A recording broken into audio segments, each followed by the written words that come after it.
uma breve reflexão. E a continuidade de um tema de semana passada, quarta, domingo passado e hoje, mesmo tema que eu queria partilhar com os irmãos. Vamos descobrir à luz das Escrituras como a gente consegue viver pela fé. Irmãos, nosso modo de viver é pela fé. Não vivemos por vista. Não dependemos da força do homem. Nós dependemos da palavra de Deus e da força que vem do céu. Vivendo pela fé em meio às opressões ou às pressões do mundo atual. Eu queria deixar esse tema para a gente seguir a terceira parte dessa mensagem. E o texto que eu usei domingo, vou usar agora. 2 Coríntios 1, do 1 ao 11, do 1 ao 10. Segunda carta de Paulo aos Coríntios. Eu queria olhar para esse texto, ou continuar olhando para esse texto de uma forma diferente que eu olhei domingo. Há essa possibilidade.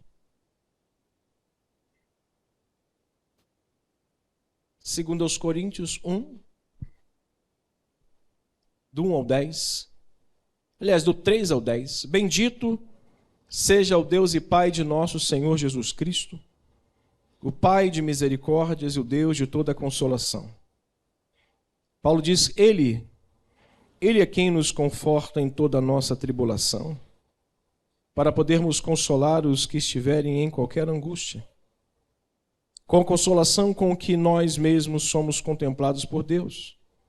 Porque assim como os sofrimentos de Cristo se manifestam em grande medida a nosso favor, assim também a nossa consolação transborda por meio de Cristo. Mas se somos atribulados, é para o vosso conforto e salvação.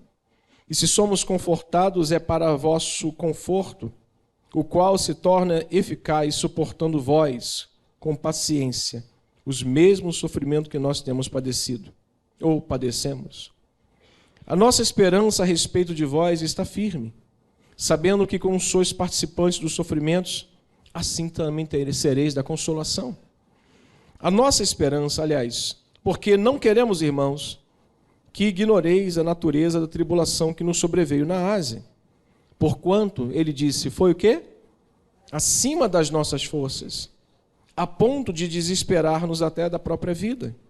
Contudo, verso 9 e 10 juntos, contudo, já em nós mesmos tivemos a sentença de morte, para não confiarmos em nós mesmos, e sim no Deus que ressuscita os mortos, o qual nos livrou e nos livrará de tão grande morte em quem temos esperado e que ainda continuará a livrar-nos. Louvado seja Deus.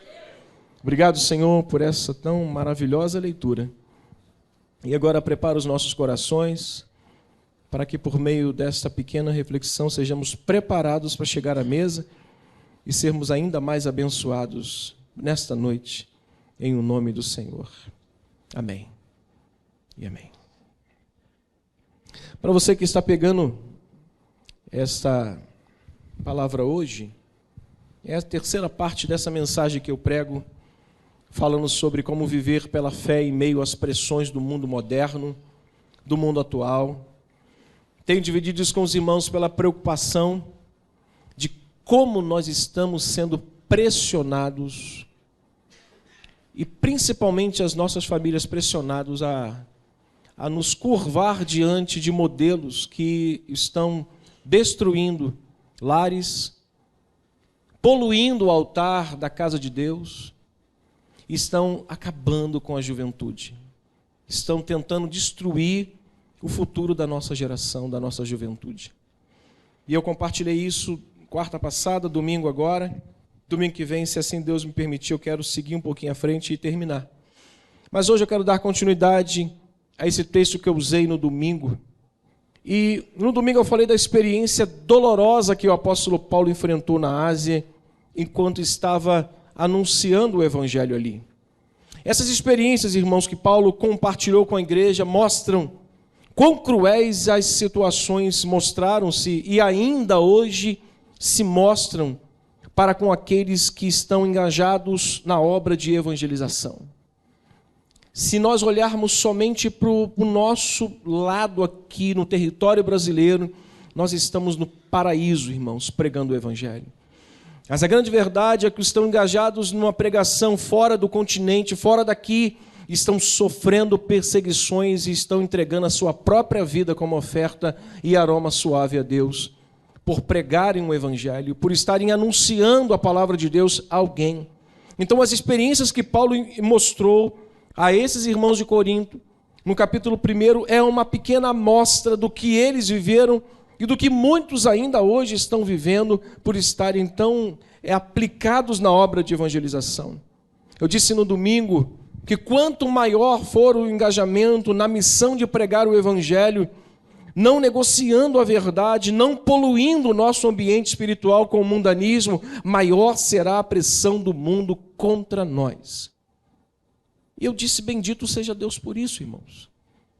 Bendito seja Deus por isso, pelo fato de sabermos que por causa de um princípio tão inegociável, que é não poluir nosso ambiente espiritual com o mundanismo, não permitir que este lugar tão preservado esses anos todos seja poluído com ideias, com costumes e com tendências. Eu imagino a pressão de alguns colegas pastores que talvez, com medo de perder o seu povo, se perder o seu público, eles cedem, eles se entregam a uma ideia e dizendo, pastor, isso agora é atual. Irmãos, a Bíblia é atual, a palavra de Deus é atual, a pregação é atual. Nós não precisamos mudar e colocar coisas do mundo dentro da igreja para atrair as pessoas do mundo. Nós, quanto mais parecermos com Cristo e quanto mais parecermos com a igreja verdadeira, quanto mais Deus trará as pessoas rendidas aos pés de Cristo. Eu fico pensando nesses colegas que cedem, porque senão vão perder o seu povo, vão perder a sua juventude, vão perder a sua igreja. Eu fico com medo deles perderem a salvação em Cristo. Isso nos dá medo. Eu disse no domingo que Paulo percorreu mais de 15 mil quilômetros e enfrentou todo tipo de dificuldade, açoitado, apedrejado, preso, assaltado, sofreu um naufrágio, foi traído, passou fome, frio, noite sem dormir, exposto aos perigos de cada momento. Isso tudo porque ele estava engajado numa militância de pregar o evangelho, num propósito de pregar a palavra de Deus. Mas isso nos mostra, além de tudo, grandes realidades. Eu separei duas para compartilhar com os irmãos. A primeira delas é quanto o príncipe desse século, o quanto o príncipe desse mundo luta, e eu digo mais, usando os seus servos, usando pessoas, para não deixar que o evangelho chegue aonde ele precisa chegar. O que Paulo enfrentou, o que Paulo sofreu, é uma amostra de como nós hoje estamos também em algum ponto desse mundo, por causa do evangelho, sofrendo. O quanto mais o evangelho quer chegar, o quanto mais nós precisamos avançar com o evangelho, o quanto mais se mostrarão cruéis os ataques e as pressões do diabo contra a igreja. Em 1 Tessalonicenses, passe um pouquinho a sua Bíblia, marque esse texto. Depois de Colossenses, por favor. 1 Tessalonicenses 2, do 17 ao 19.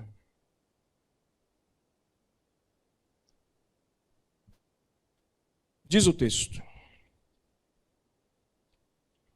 Ora, nós, irmãos, orfanados por breve tempo da vossa presença, não porém do coração como tanto mais empenho, diligenciamos com grande desejo ir ver-vos pessoalmente. Por isso, quisemos ir até vós, pelo menos eu, Paulo, não somente uma vez, mas duas, disse ele. Contudo, leia o restante do texto. Contudo, Satanás nos barrou no caminho, pois quem é a nossa esperança? Ou alegria, ou coroa em que exultamos na presença de nosso Senhor Jesus em sua vinda? Não sois vós? Sim, vós sois realmente a nossa glória e a nossa alegria. O desejo de Paulo era estar indo novamente a Tessalônica para confirmar e fortalecer a fé daqueles crentes. Mas o texto deixa claro que desejou uma vez ir, não só uma vez, mas segunda vez ir. Mas o texto deixa claro que Satanás tentou pará-lo, ou barrou para que ele não fosse. E eu fiz uma pergunta e eu quero deixá-la: por que Satanás tentou impedir e impôs pressão contra Paulo para que não chegasse àquela cidade? Você já parou para pensar por que existe tanto impedimento para que algumas pessoas tenham acesso ao Evangelho? Você já parou para pensar o porquê que tantas pessoas colocam barreiras, ou as barreiras aparecem à nossa frente para que o Evangelho não chegue a ela? Cidade de Tessalônica era uma cidade portuária. Era uma cidade que recebia muitos visitantes, e quanto mais visitantes, mais novidades eram trazidas para dentro de Tessalônica. Satanás tinha em cativeiro as pessoas daquela cidade por conta da idolatria. Era um lugar propício para a propagação da idolatria, para a morte espiritual e para que aquelas pessoas continuassem escravizadas. Aqui você não vai entrar, Paulo. Você já percebeu o quanto tem sido difícil o Evangelho chegar em algumas regiões do mundo? Você já percebeu o quanto tem sido difícil o Evangelho chegar em algumas regiões do Brasil? Nós tivemos o genro do pastor Arlindo, que está... aonde? Juazeiro do Norte. A igreja dele tem 12 membros, tudo criança. E o primeiro que se converteu lá, descobriram e falaram assim: você está banido da nossa família. Satanás escravizando a vida das pessoas, irmãos. Em Tessalonicenses capítulo 2, 17 ao 19, Paulo vai narrar uma luta entre a força opositora de Satanás contra ele, a fim de não deixá-lo chegar para confirmar a fé e fortalecer a fé daqueles crentes em Tessalônica.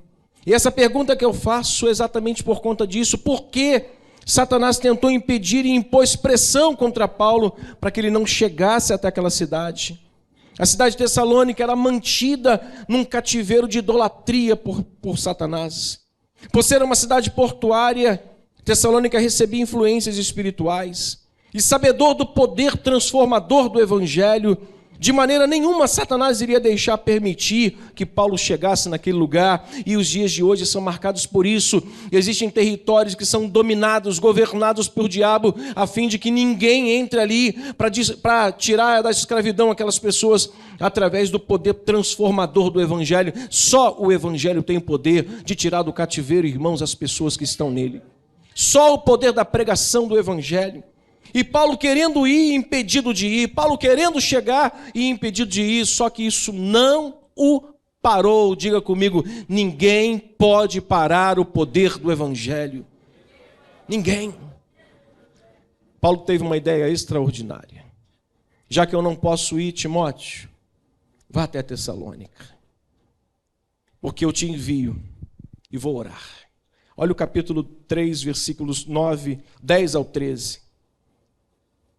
Ele diz assim: orando noite e dia, com o máximo de empenho, leia, para vos ver pessoalmente e reparar as deficiências da vossa fé. Ora, o nosso mesmo Deus e Pai, Jesus, Pai e Jesus, ora, o nosso mesmo Deus e Pai e Jesus, nosso Senhor, dirigem-nos o caminho até vós. E o Senhor vos faça o quê? Crescer e aumentar no amor uns para com os outros e para com todos, como também nós para convosco, a fim de que seja vosso coração confirmado em santidade, isento de culpa na presença do nosso Deus e Pai, na vinda de nosso Senhor Jesus com todos os santos. Essa é a primeira realidade que nós deparamos quando a gente vê Paulo sofrendo perseguição e pressão, a ponto de não suportar isso e pensar que iria morrer. A primeira é que quanto mais o príncipe desse século percebe que os seus dias estão chegando ao fim, ele não vai deixar com que o Evangelho chegue aonde precisa chegar. Mas precisamos ter a coragem de Paulo, a ousadia de Paulo e a sabedoria divina que estava sobre Paulo. Se a gente não pode ir, nós podemos orar.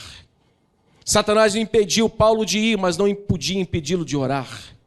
A gente pode ser impedido de fazer alguma coisa, de pregar alguma coisa, mas ninguém pode calar a voz de uma vida que clama, de um homem que clama, de uma igreja que clama ao Senhor. A única coisa capaz, irmãos, de libertar uma pessoa do cativeiro do pecado é a pregação. A única coisa é a pregação do Evangelho. Mas como Paulo foi impedido de ir pregar, ele faz isso de forma extraordinária, ele envia Timóteo. Satanás, irmãos, e o sistema desse mundo pode até tentar impedir a igreja. O bispo Rubem tem falado isso, nós temos os reunidos com o bispo Walter, num grupo que nós temos na catedral, e o bispo Walter deixou um pensamento para os pastores, dizendo: pastores, procurem ver e se esconder atrás da sombra da cruz de Cristo, porque os dias serão tenebrosos. Nossos dias serão marcados por uma prova da nossa fé. Nossos jovens serão deixados numa situação extremamente delicada.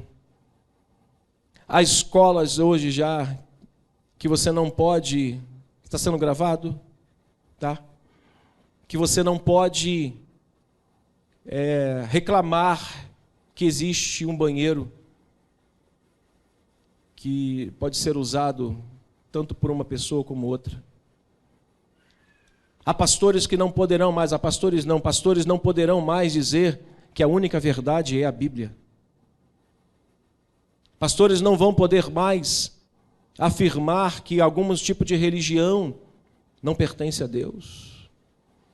Nossos dias serão marcados por um esmagamento do sistema desse mundo, com uma pressão contra a igreja, a fim de que a gente não pregue o Evangelho, mas quanto mais essa pressão vier... Quantos já estiveram em São Lourenço? Já estiveram lá? Eu paguei para andar naquele trem, meu Deus, mas tudo bem, paguei para meus filhos, eles gostaram, eu vi que a vida que passa devagar é mais gostosa, e só isso que eu tirei de exemplo da locomotiva, né? Vi como é bom quando a vida passa devagar, né? Tileque, tileque, tileque, tileque. E eu disse, foi embora 90 conto, só meu. Só no tileque, tileque. Mas eu parei para ver assim, cara, como a vida, quando a vida anda devagar, ela é mais gostosa. A gente pensa melhor, a gente vive melhor, a gente sai da agitação. Mas eu parei para olhar, sabe para quê? Para a locomotiva. Eu disse, é lenha? Estava com meu filho. Se tacar lenha aí, quanto mais lenha, mais rápido. Quanto mais pressão, mais velocidade. Eu falei, uau, dá mensagem esse negócio. Então Paulo olha para aquela perseguição e percebe, quanto mais pressão, está na hora de recuar. Paulo disse não, quanto mais pressão está na hora de enviar alguém e continuar orando. Quanto mais pressão, está na hora da gente continuar investindo na pregação do Evangelho. Quanto mais o sistema do mundo tentar impedir a igreja de avançar, quanto mais pressão fizer contra a igreja, mais a igreja vai avançar e mais vidas se renderão aos pés de Cristo. E Paulo nos ensina, irmãos, exatamente isso. A segunda coisa que a gente precisa aprender, que é uma realidade de tudo que ele viveu, é o quanto é fundamental nós reavivarmos o nosso senso de missão e de perseverança para que o Evangelho chegue aonde precisa chegar. Quantos precisam renovar o seu senso de missão e de perseverança na pregação do Evangelho? Eu sou o primeiro. Quanto tempo eu perco, às vezes, irmãos, fazendo coisas quando eu podia estar dizendo do amor de Cristo para alguém? Quanto tempo a gente, às vezes, perde mandando figurinha de WhatsApp, mandando GIF, mandando tanta coisa, é um besterol, uma cultura inútil, é um enchimento de linguiça que não edifica ninguém, enquanto nós poderíamos estar pregando o Evangelho para alguém, falando o amor de Cristo para alguém. Nós precisamos estar renovando o nosso senso de missão e perseverança para que o Evangelho chegue aonde ele precisa chegar, quer queira o mundo e o sistema ou não. Tudo que Paulo enfrentou e deixou registrado serve para fazermos uma difícil constatação. quanto ao nosso nível de comprometimento com a divulgação do Evangelho de Cristo. E a constatação é esta, irmãos: nós não somos tão perseverantes quanto nós precisaríamos ser ou deveríamos ser. Fato é que a gente desiste muito rápido das coisas. Basta uma pressão, basta uma porta fechada, basta uma cara feia, basta uma situação difícil que a gente recua. Basta uma situação chegar a ponto de nos causar certo medo. Imagine chegar a ponto de perdermos a esperança da vida, como Paulo. Nós já tínhamos corrido há muito tempo, mas não, nós desistimos rápido demais, não somos perseverantes como precisaríamos ser. É só o adversário aumentar a pressão que nós já recuamos, quando na verdade nós deveríamos fazer o contrário. A exemplo da locomotiva, as pressões deveriam representar para nós o que representa para elas. Quanto mais pressão, mais força. Quanto mais pressão, mais velocidade. Quanto mais pressão, mais engajamento na obra de Deus, irmãos. A sabedoria divina que a gente encontra nesse texto é fascinante. Deus permitiu um homem chegar no limite da esperança. Deus permitiu Paulo chegar a ponto de falar assim: não tem mais jeito, nós vamos morrer. Nós vamos morrer, acabou, não tem mais chance. Mas a sabedoria divina encontrada nesse texto é extraordinária. Ele permite o homem chegar no limite da esperança de se manter vivo, para mostrar como é inútil a força do braço de um homem frente à morte. Frente à morte, não há um homem forte, não há um homem poderoso que possa dizer: eu vou viver. Paulo, frente à morte, ele disse: aconteceu isso para que eu não confiasse na minha própria carne. Ao mesmo tempo, irmãos, nesse limite, ele faz acender uma chama, uma luz chamada confiança, para confirmar que não há nada que seja maior do que o cuidado, do que o propósito de Deus. Olha o que Paulo disse: mas como resultado, eu deixei de confiar em mim mesmo e aprendi a confiar somente em Deus. É nas pressões, são nas lutas que a sabedoria divina se faz notória em nossa vida. Quando nós chegamos ao limite da nossa esperança, Deus faz acender uma chama, uma luz de confiança, e a gente sabe que Ele vai estar conosco até o fim da nossa jornada. A igreja pode passar pelo que for.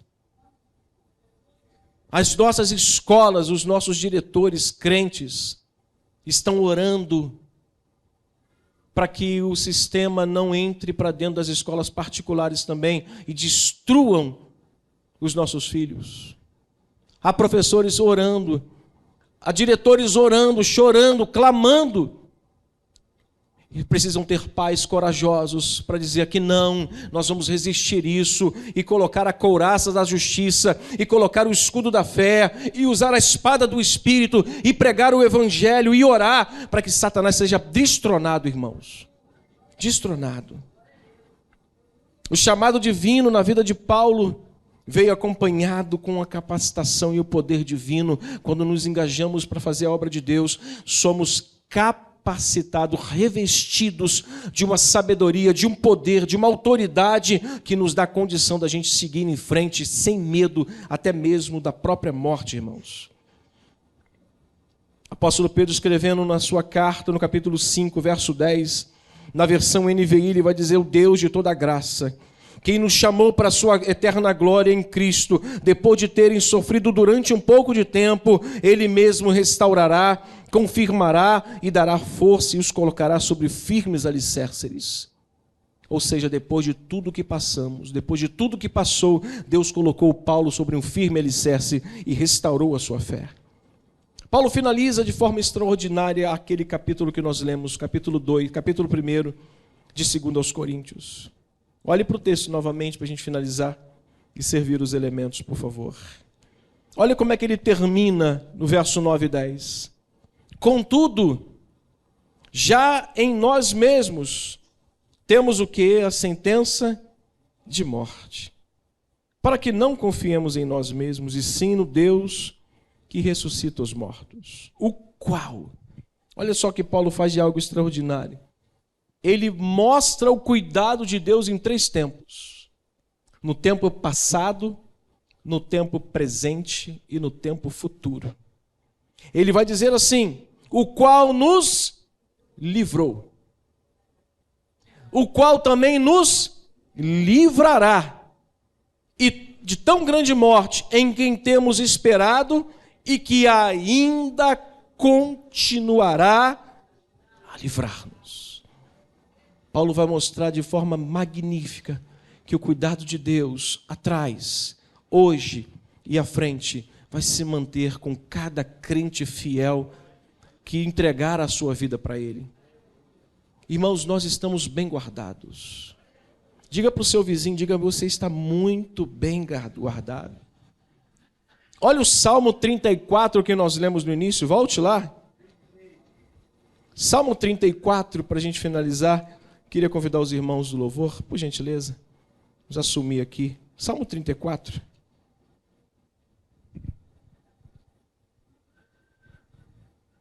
Verso 9 diz o seguinte, Salmo 34, 9, ele diz o quê? Temei o Senhor, vós, os crentes, pois nada falta. Olhe para mim, olha a ilustração que ele vai usar. Ele diz assim, os leõezinhos sofrem necessidade e passam fome. Ele ilustra dizendo, olha, os leõezinhos passam fome e sofrem necessidade. Mas, porém, os que buscam o Senhor, bem nenhum lhes faltará. Vai à frente o texto, ele vai dizer, verso 18, perto está o Senhor dos que têm um coração quebrantado e salva o de espírito oprimido. 19, muitas são as aflições do justo, mas o Senhor de todas vai livrá-lo. Nós estamos bem guardados. Paulo está dizendo, ele nos livrou, nos livrará, nos livrou, está nos livrando e ainda nos livrará de qualquer infortúnio. A Ele seja a glória, a Ele seja o louvor, a Ele seja a adoração de um Deus que tem cuidado do seu povo. Não desespere o seu coração, não se desespere quando os momentos se mostrarem, ou se o caminho se mostrar sem saída. Não desespere o seu coração, confia num Deus que cuida de você. Confia num Deus que está no pleno controle da nossa história, da nossa vida e principalmente da sua igreja. Feche seus olhos, vamos orar.